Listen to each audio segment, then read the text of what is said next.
Our first chapter here deals with development.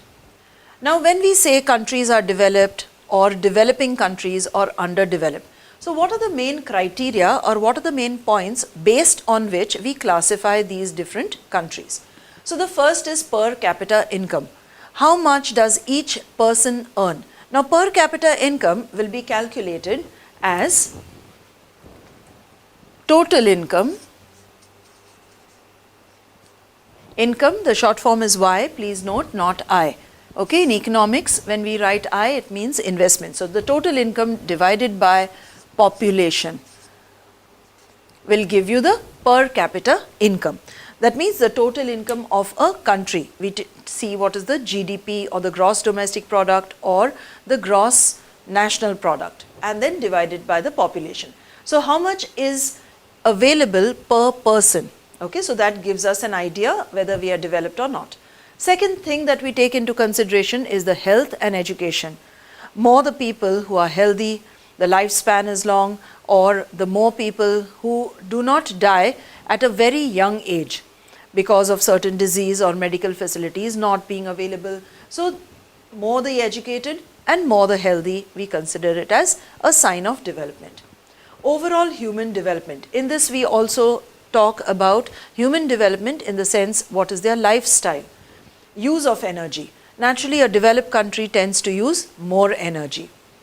Now if we are on the subject of energy, if you see what are the sources of energy, we have conventional sources which of course unfortunately are not renewable, and you have non-conventional sources which are renewable.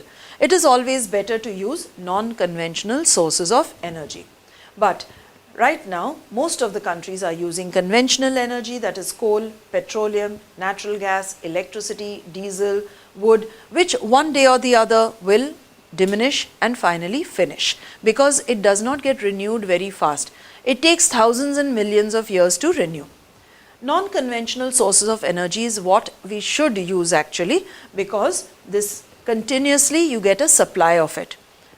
Like for example solar energy from the sun, wind energy, geothermal, that is from the heat of the earth, tidal energy with the waves that come in, the high tide, the low tide, and biogas. So these are the forms of energy. Going on to question number 3. Now we already saw the criteria that we see or take into consideration while talking about development. Now what are the possible development goals? That means certain things we might have achieved, and what other things that we are looking for or it's our aim to achieve. So maybe we look at clean environment. Not necessarily a developed country has a clean environment because it may be industrially developed and the industries will create pollution. So we might want a good environment, medical facilities, that means hospitals, clinics, doctors, infrastructure. Infrastructure will include roads, dams, etc. Sanitation, health and hygiene is important.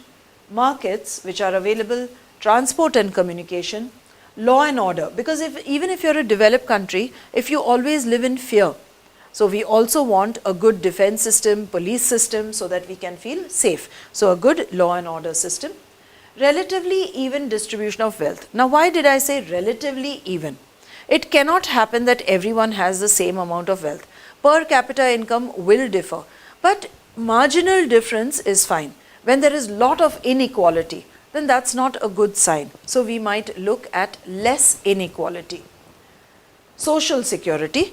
Social security includes maternity benefits, pensions, old age pensions, or even other benefits like medical or in case of an accident. All those are what we look at. And self-sufficiency. Self-sufficiency not only of a person but of a country. Now these goals can be of a village, it can be of a town, it can be of a city, of a nation, or even personal goal.